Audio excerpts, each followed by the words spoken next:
And the emerald is an 8-sided or an 8-part stone. Now, the ancient Egyptian octad were the 8 qualities of creation. They were kept in the temple of Hermopolis, where Thoth, the god, called the head of the group of 8, and they brought 8 into existence. See, this is what's so fascinating about this.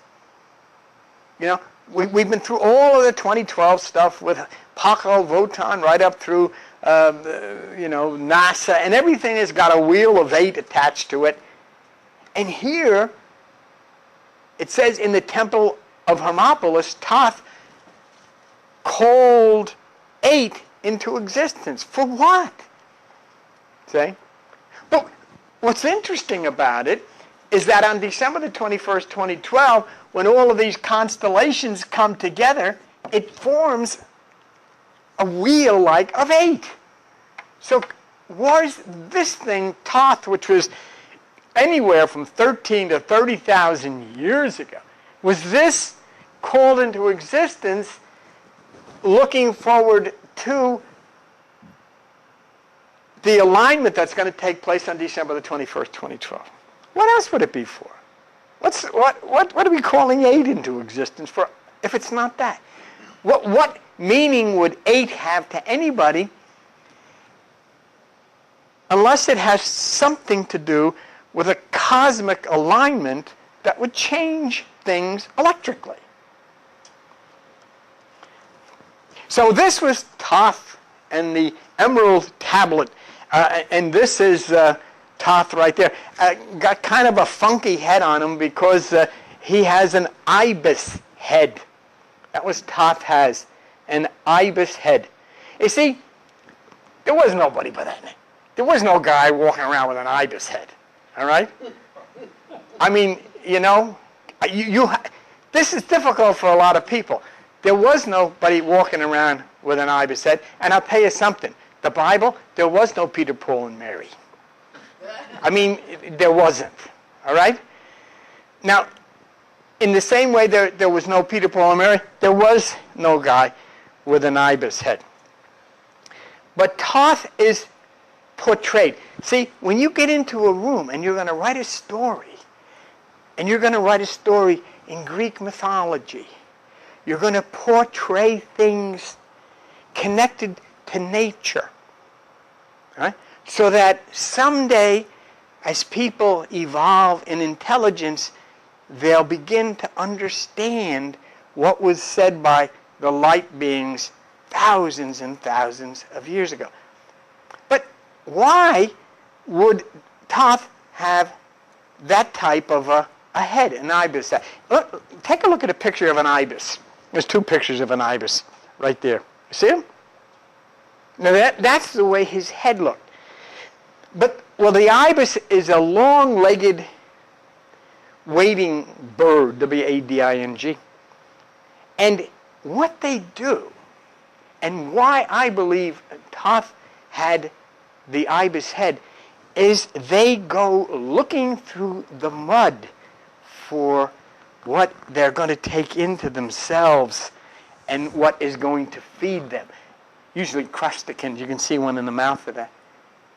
See? So they search for what is covered, what is hidden. And they go down into the earth, into the mud, and to find their sustenance, into the dark places, which gives them life. And that's why everything in the Bible is about going into the dark places, because it's in here, inside of you, with the dark places. It's in the subatomic quantum realm with the dark places. And for the ibis, it's deep down into the earth, into the mud where their sustenance is.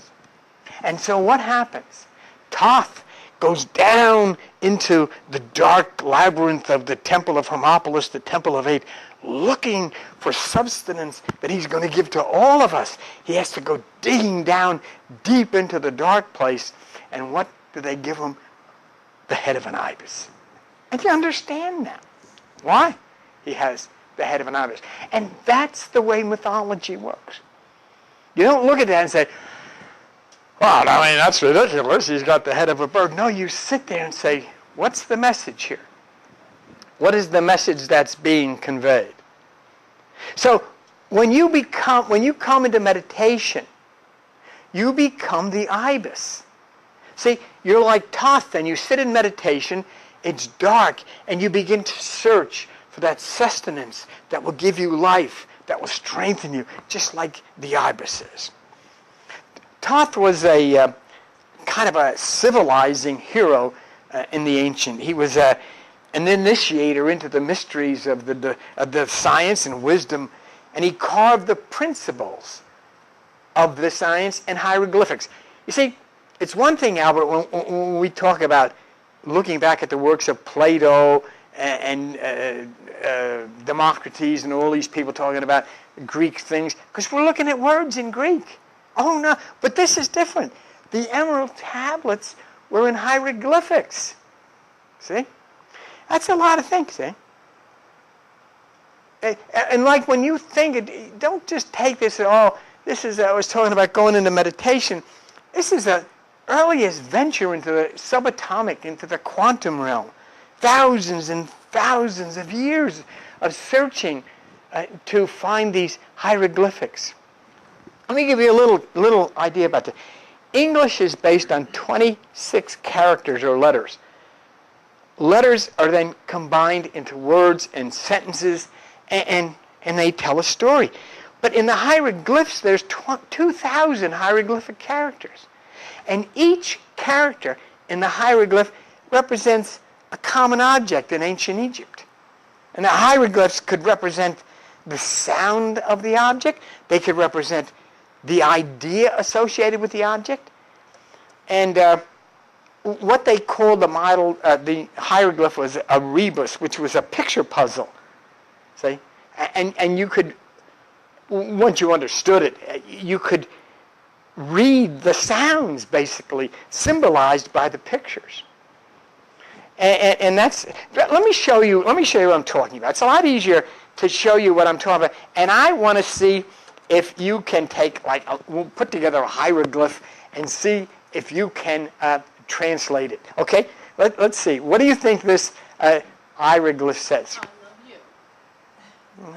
She was good, wasn't it? But that's the way that the messages from Thoth and the ancients came. In hieroglyphs like that. In modern hieroglyphs, it would be, I love you. But now, I could make that a little more difficult. See? And I could maybe hide this a little bit. Let me show you how. Okay? Now, what would it say? I love sheep? No, I love you. That's right. See, that's a female sheep. That is a female sheep, and a female sheep is a hue. E-W-E. So it would be the eye, the heart, and the sheep. And the message would be, I love you. Okay? But now, we're talking about in ancient times, and you've seen these hieroglyphs carved on walls and tablets and so forth and so on. So this is what Thoth was. He wasn't somebody that existed. He was part of this whole thing that just comes down on us and comes down on us as we all are. And it becomes out of nowhere something that suddenly is rising back into our minds to think about. Come on, look, here you are in Forked River, New Jersey. God knows. I mean, 99% of the people that watch this on the internet or what, they have no clue where you are. You might as well be in heaven or hell somewhere. They don't know where the heck this is. But let me think about this. Here we are, and we're sitting, and what are we doing? 26,000 years after these things were put in hieroglyphs, we found them and we're starting to read them. Think of that. Think of that. So these were the tablets, and then what happened is that the priest who had these tablets, the emerald tablets, they left Egypt. How? Where? I don't. But they wound up in South America and came in contact with the Mayans, and one thing led to another.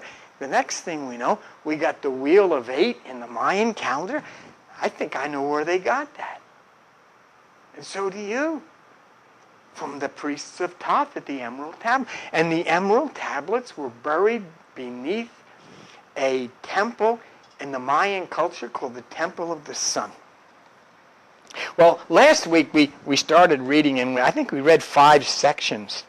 And the message that came to us about Thoth was that what he was going to show us is how to overcome the physical problems of life and the death, and then how to make it through the labyrinths of the halls into the temple of Amenti, A-M-E-N-T-I. And you see that word amen in there.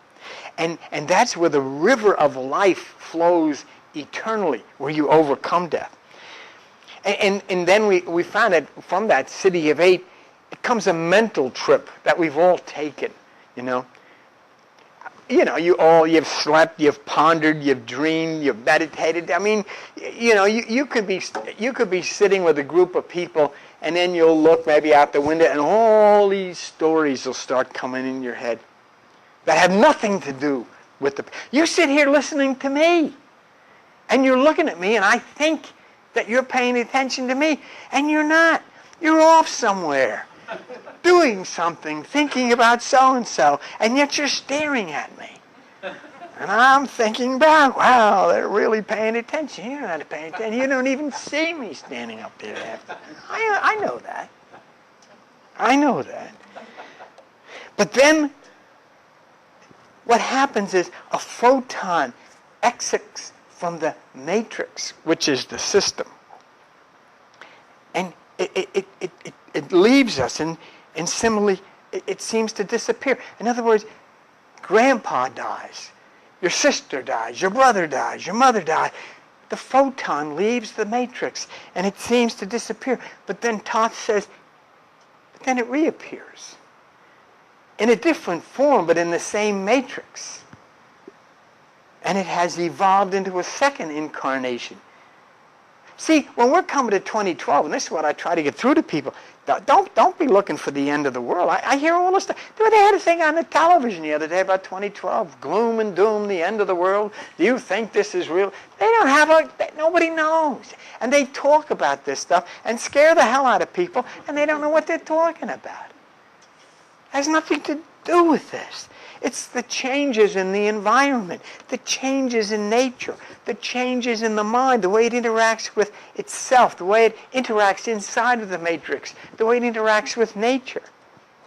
Now, when I use the word matrix, you can kind of think of the movie where it's kind of a simulated reality where the machines subdue the population, and our electrical energies are used as energy sources to serve the machine. And you know what? That's true. That's true. I mean, we can complain all we want, but we serve the machine. And the machine is the government, the corporations, the religions, the system. We do what the system wants us to do. And we're all controlled by it. It's a system created by the lower dimensions, and it pacifies us and subdues us and lets us have this and lets us have that. Here, come in. Would you like the TV? Oh, did you like it? Yes, all right. You walk right out the door with it, just sign right there, and you have it. And now you are in up to your neck to the system for years. Now the system owns you, and so you must work, Albert, because if you stop paying your job, the system is going to come and get you. And if you don't pay, the system's going to come and they're going to attach your wages. That's the way it works. And that's what Thoth was talking about. You're a prisoner of the matrix, and what Thoth was saying, I will give you the key to escape if you will absorb it. We are prisoners in the womb. We come out of the maternal womb, and bang, we come right in to the corporate womb.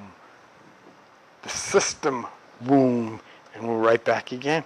The next writing for Toth, he said, we'll take ourselves back to, what we got to do, take ourselves back to a matrix that existed differently than ours does. We're going back maybe 13,000 years, maybe 20,000 years.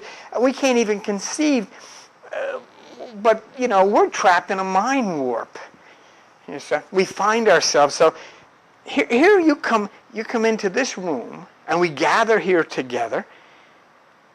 And in the center of infinity, in the subatomic realm of photon, we're trying to unlock wisdom that came from those who were here long before we knew anybody was here.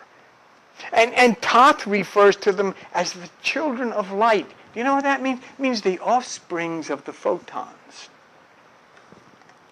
See?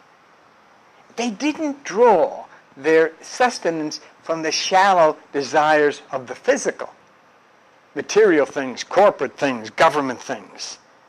But they drew from the center of the Hall of Eight where the eternal fire was and where the eternal photon. Oh, I know, that doesn't make any sense to you because you got to pay the rent, you got to pay this, you got to pay the credit cards, you got to do this, you got to do that, you got to do all that. But we're talking about a change. A radical change coming down upon the earth. So you're coming upon the time of opportunity to draw from the fire as we move ourselves with Thoth. The next thing that Thoth told us about was his determination to get you to find wisdom. Not listening to other people within the matrix. Everything. You know what we are? We are like we're all in an insane asylum, okay? And instead of going to the doctor to find out what we should do, we go to the other patient on the next floor and say, what do you think's going on here? Well, I'll tell you what it is. There's demons and devils all over the damn place. And that's what we do, right? But Toth says, no. You've got to go to the ones that know. See? And basically that means listening inside of yourself to the sounds of silence so that you can absorb that light that Toth was talking about. And you do that in a gradual way. You gradually pull away. See? And as Toth says, that when he got finally to the point where he looked upon the face, he says, it's a face that very few have looked upon. And that's what the Bible says. He says, the way is narrow and few there be who find it. See, here you sit in this little room with 15 people or something like that. And out there is billions and billions of people. And they're all flocking into churches. And they really are believing things that aren't true. And you'll see that. You'll see it graphically when we start doing the Jesus thing. And then Toth talks about the photon, the truth of the soul. When you're outside of the body in the physical light, you're not in any way as those which are now, as we sit here and are involved with. There's a whole different universe out there. What lies outside of your skull, I asked Albert last week, is he into science, how thick is his skull? Maybe a quarter inch. Remember we used to do the meditation. Edgar Casey, I believe, said, do the meditation. And we were on a beach one time, and Joan was doing the Edgar Casey meditation of visualizing you have no head. In other words, there's nothing above here. As soon as you do that, you're all out here. You're part of this. And she was a seagull. I said, well, don't fly away until you pay the bill here. But she became with everything. And it's only a quarter of an inch. And the final writing from Toth, he said, you've admitted to the dweller, and now you have the opportunity to flow into the harmony and fulfill purposes in a new matrix. See, that's why you're here. You want to be allowed to enter the new matrix because the old matrix is bizarre. The old matrix is absolutely bizarre. We were talking a minute ago. Where have we progressed? We're all watching on television as they have little town hall meetings around the country. In the old days, it was like in the library hall, and, you know, come on, what do you think of that, Beatrice? You think, oh, yes, No, nowadays they bring guns and AK-47s, and they got them pistol strapped. I mean, it's like the gunfight at the OK Corral. That's where we've gotten. I wouldn't go to a town hall meeting under any circumstance, because I'll tell you something. They can say, oh, well, they have a right to carry these. Someday, somebody's going to say the wrong thing, and somebody's going to pull the trigger. But let's look at a couple. We're just going to look at a couple of writings from Toth, and then we'll move on. So these are new. These are new writings from Toth. Joan, come on. He says, free was I of the halls of Amenti. You see amen there? Bound not by death to the circle of life. You know, when I think of that, when I saw that, you know, the first thing that popped into my mind, Disneyland.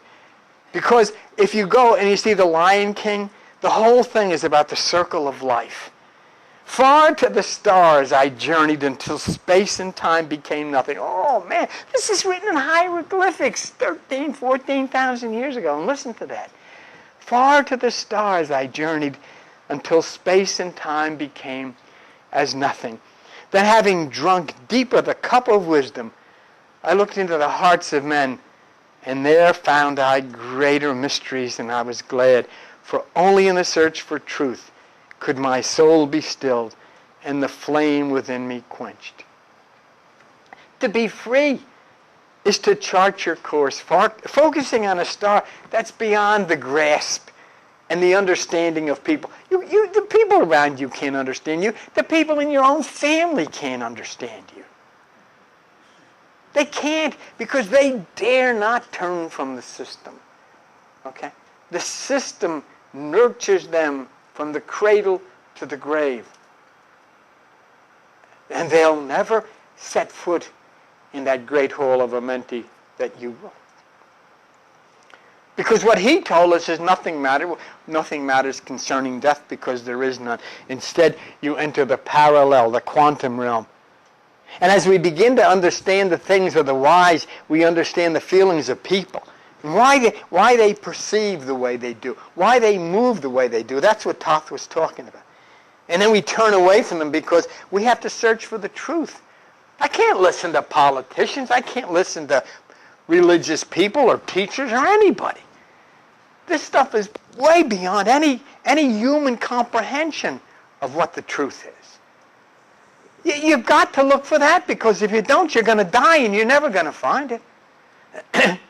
You're not here to die and find it when you go up into some sweet by and by. It's in the nasty now and now that you got to find it. And that flame roars inside of you as a desire to know. Let's hear one more. Down through the ages I lived, seeing those around me taste of the cup of death. But look what he says, and return again in the light of life. This is written 13,000 years ago. Over the world then broke the great waters, drowning and sinking, changing earth's balance, until only the temple of light was left. Do you see what he said there? Do you see what's coming? Do you see what they're talking about, 2012 and the great change? The great waters crashing down from what? The waterman, Aquarius, drowning and sinking, all of this which has kept you and all of us enslaved into this matrix, until the only thing left is the temple light. And that's that light within inside of you that leads you up and out of this stuff. Well, oh, you say, well, I don't want to leave this stuff. This is pretty... No, wait a minute. This earth is not a place created so that children could starve. This earth isn't a place created so that people couldn't be taken care of if they didn't feel well. It's not a place created where some people could just willy-nilly drop bombs on people's houses and torture people to death and torture the animals and abuse the elderly and all. That's what goes on. And so he says the great waters have to come and wash that away until the temple of light is left standing on the great mountain, still rising out of the water. Some there were who were living, saved from the rush of the fountains. 2 weeks ago, I don't know, on a Friday evening, we saw somebody who had tasted the cup of death and returned to this room. And she was seen sitting in a chair here. And she was seen pushing herself up out of the chair with a yellow sweater and then disappearing. I don't really care who believes it. You can't believe anything. Belief does no part into this thing. I'm telling you, this was told to me, and it's the truth. Returning again, and Thoth speaks of down through the ages, the very same ones who had lived with us live again. And then, as we get closer to this, we begin to recognize them. The first of what I believe is a reference to the 13 or 26,000 year changes entering from age to age and absorbing the vibrations and the power from the sun and the constellations. Material things that are so important, aren't they? How the hell long did the World Trade Center last, Albert? What was it, an hour and a half? Oh, no, I don't care who did it or what did it. That's not the point. The point was this symbol of great wealth crashed to the ground in an hour and a half. So they have to force us to realize that we have none of these things because we are the light, and we can live with the light in life, and we can survive the falling of the material. And we'll have more from Thoth next week.